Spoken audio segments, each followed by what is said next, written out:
evimin içində dipçəkdə göy soğan əkmişdim. Az da olsa bitmişdi. Dedilər olmaz, acılıqdır, çıxartdım. Yox qardaş. Yəni sən belə dedin, soğan gündəlik tələbatlardan biridir. O nə dəxli var ki? Onsa soğanı evdə doğrayırsan, gözünü yandırır acısı. Yeməyə qatırsan dadlı olur. Yəni o boş söhbətlərdir elə şeylər. Boş söhbətlərdir. Elə şeylərə fikir verməyin. Yəni deyir həyətində yolka ağacı əkmək.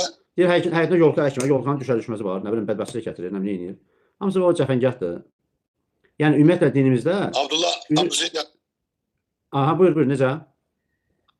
Abdullah Abu Zeyd yazıb ki, Abdullah Zeyd, istəyirsiniz lap sarımsaq əkin.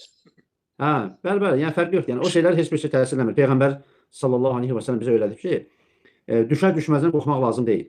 Yəni insan məsələn gedir yolla bir ayda qabağıma məsələn qara pişik çıxdı, mənim işim alınmayacaq. Qayıdım dalarım, yolumu dəyişim. Yəni filan kəs qabağıma çıxsa mənim işim gətirmir. Bunlar hamısı Allaha olan təvəkkülün olmamasından və ya zəif olmasından irəli gəlir. Və buna şəriətdə tatayur deyilir. Və tatayur da şirkin növlərindən biridir. Aydındır? Yəni belə şeylərə qapanmaq olmaz, belə şeylərə əhəmiyyət vermək lazım deyil. Sən hər hansı xoşuna gəlməyən bir hal olanda, de ki, ya Rabbi, mən səndən xeyir bərəkət istəyirəm. Mənim bu işimi mənim üçün xeyir elə və s. Yəni əgər ürəyimə belə bir nəsə narahatçılıq gəlsə, Allaha dua elə, Allahdan xeyrini istə və işini davam elə.